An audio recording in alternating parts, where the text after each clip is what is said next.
విశాఖలో రేపు 11వ అంతర్జాతీయ యోగా దినోత్సవాన్ని నిర్వహించేందుకు సర్వం సిద్ధమైంది. యోగా కార్యక్రమానికి విశాఖ బీచ్ రోడ్లో ఏర్పాట్లు చేశారు.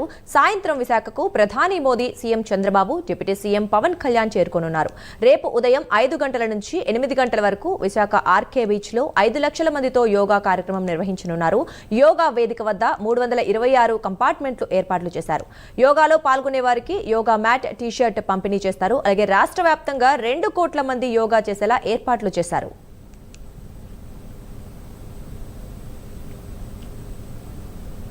ఇదే అంశానికి సంబంధించి మరింత సమాచారం మా కరెస్పాండెంట్ శ్రీరామూర్తి లైవ్ లో అందిస్తారు. శ్రీరామూర్తి, చెప్పండి, ఈ యోగాంధ్ర కార్యక్రమానికి భారీ ఎత్తున అయితే ఏర్పాట్లు చేస్తున్నారు. మరి ప్రస్తుతం అక్కడ పరిస్థితి ఎలా ఉంది? ఆల్మోస్ట్ అన్ని కంప్లీట్ అయినట్లుగానే మనకి తెలుస్తోంది. మరి ఏంటి పరిస్థితి?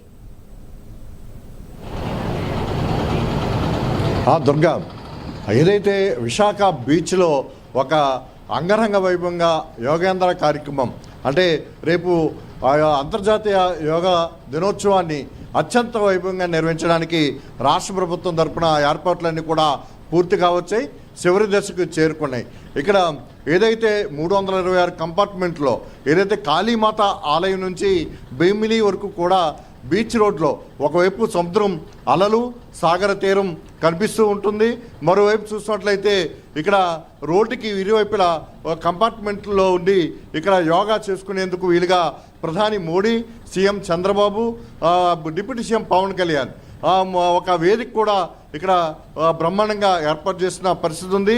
ఇక్కడ నుంచి చూసినట్లయితే దాదాపు 26 కిలోమీటర్ల పొడవునా కూడా ఈ యోగా కార్యక్రమాలకి 326 కంపార్ట్మెంట్లు ఏర్పాటు చేశారు.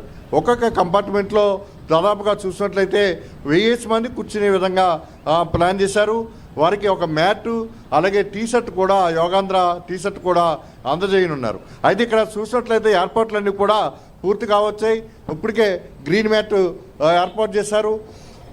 గ్రీన్ మ్యాట్లో మనం చూస్తున్నాం, ఎంత దూరం చూసినా కానీ ఇప్పుడు ఈ కంపార్ట్మెంట్లు ఏర్పాటు చేసిన పరిస్థితి ఇక్కడ కనిపిస్తూ ఉంది. మొత్తం ఒక ఏబీసీ కింద విభజించి ఒక 326 కంపార్ట్మెంట్లు, అంటే ఏ నుంచి జెడ్ వరకు కూడా కొన్ని విభాగాలుగా విభజించారు.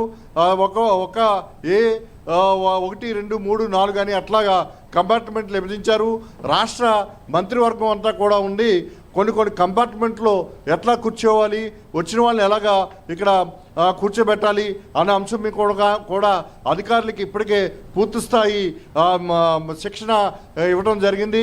అలాగే యోగాలో ఇప్పటికే శిక్షణ పొందిన యోగా గురువుల చేత కూడా ఏ విధంగా ఎక్కడెక్కడ ఈ సిట్టింగ్ ఉండాలి అనేది కూడా పరిశీలన, అధ్యయనం చేసి దాని ప్రకారం ఇక్కడ ఏర్పాట్లు చేస్తున్నారు. మనం చూస్తున్నాం, ప్రధానమంత్రి ఇక్కడికి సాయంత్రం 6 గంటలకు రాబోతున్నారు.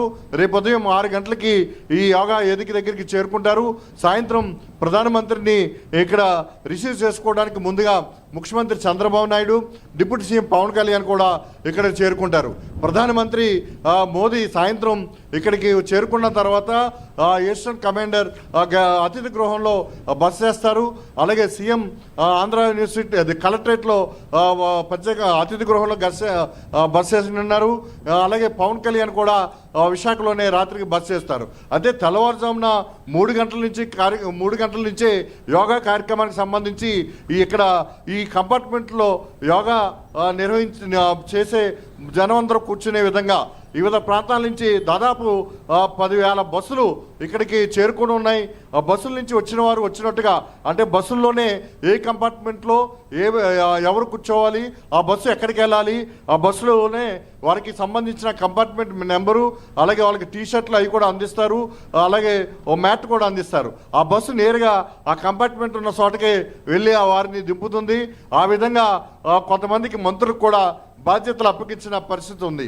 మొత్తం చూసినట్లయితే విశాఖ పట్టణం అంతా కూడా ప్రధాని మోడీ ఇక్కడికి చేరుకుంటున్న నేపథ్యంలో ఈ మొత్తం ఇప్పటి నుంచి కూడా పోలీసు బందోబస్తు మొత్తం ముమ్మరం చేశారు. మొత్తం భద్రతా వలయంలో విశాఖపట్నం ఉందని చెప్పచ్చు. ఎక్కడే ట్రాఫిక్ని కూడా డైవర్ట్ చేశారు. ఎలాంటి ట్రాఫిక్ ఇబ్బందులు లేకుండా, ప్రజలకు ఇబ్బంది లేకుండా, అలాగే ఏదైతే బీచ్ రోడ్లో నిర్వహించే ట్రాఫిక్ని ఏదైతే ఉందో ఆ ట్రాఫిక్ని కూడా పూర్తిగా డైవర్ట్ చేశారు. ఈ రోజు నుంచి కూడా ట్రాఫిక్ను పూర్తి స్థాయిలో డైవర్ట్ చేసిన పరిస్థితి. ఇప్పటికే ఈ బీచ్ తీరానికి ఎవరిని పర్యాటకులు కానీ మామూలు సాధారణ ప్రజలను కూడా అనుమతించట్లేదు. ఎందుకంటే ఇక్కడ ఏర్పాట్లు చివరి దశకి వచ్చినాయి.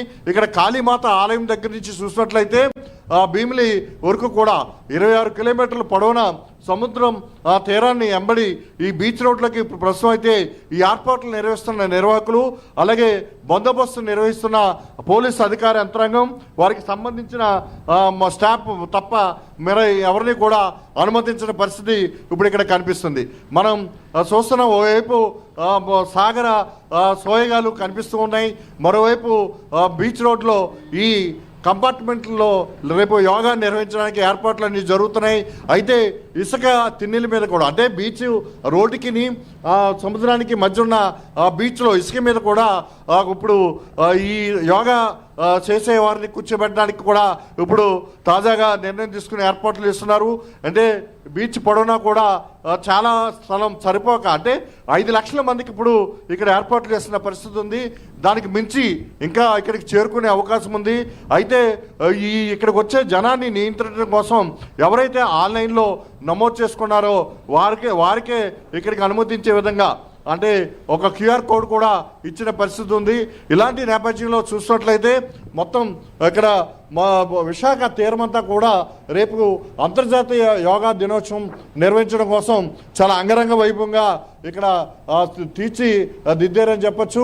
ఏదైతే గత అంటే 11వ అంతర్జాతీయ యోగా దినోత్సవాన్ని ఇప్పుడు ఇక్కడ రేపు నిర్వహిస్తున్న పరిస్థితి ఉంది. ఇదే సమయంలో ప్రధాని మోడీ ఇక్కడ యోగా నిర్వహిస్తున్న సమయంలోనే 170 దేశాల్లో ఈ యోగాని కూడా చేసేందుకు వివిధ దేశాలు ముందుకొచ్చిన పరిస్థితి ఉంది. అదేవిధంగా ఒక భారతదేశం యోగాలో ఒక విశ్వగురువుగా ప్రపంచానికి ప్రధాని మోడీ చాటి చెప్పారని చెప్పి కూడా ఒక సంకేతాన్ని కూడా ఇక్కడి నుంచి ఇవ్వబోతున్నారు.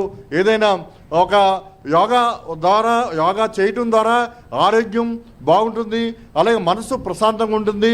అందరూ కూడా ప్రజలు ఇది జీవితంలో ఒక భాగస్వామ్యం చేసుకోవాలి. యోగా చేయటం ద్వారా మనశ్శాంతిగా ఉండొచ్చు, మందులు ఖర్చు లేకుండా మొత్తం ఆరోగ్యాన్ని కాపాడుకోవచ్చు అనేది ఒక నినాదాన్ని ఈ వేదిక ద్వారా ఇవ్వబోతున్నారు. అంతేకాకుండా ఈ యోగాకి సంబంధించిన ఏదైతే ఒక ప్రసిద్ధి ఉందో, యోగా వల్ల ప్రయోజనాలు ఉన్నాయో, యోగా వల్ల ఆరోగ్యం ఎలాగ పరిరక్షించుకోవచ్చో అనే అంశాలతోటి ఒక 9వ తరగతిలో ఒక పాఠ్యాంశాన్ని కూడా తీసుకురావడానికి రాష్ట్ర ప్రభుత్వం ప్రయత్నం చేస్తుంది. ఈ సంవత్సరం నుంచే అది ప్రవేశపెట్టాలా, వచ్చే సంవత్సరం నుంచి ప్రవేశపెట్టాలని కూడా ఒక విద్యాశాఖ అప్పుడు కసరత్తు చేస్తున్న పరిస్థితికి ఉంది. ఏదైనా సరే ఇప్పుడు గత అమరావతి శంకుస్థాపనకి ప్రధాని మోడీ వచ్చినప్పుడు యోగా అంతర్జాతీయ దినోత్సవాన్ని ఇక్కడ ఆంధ్రప్రదేశ్లో నిర్వహించుకుంటాం, విశాఖలో నిర్వహించుకుంటామని చెప్పి ముఖ్యమంత్రి చంద్రబాబు నాయుడు దృష్టికి తీసుకురాగానే ఇక్కడికి చంద్రబాబు నాయుడు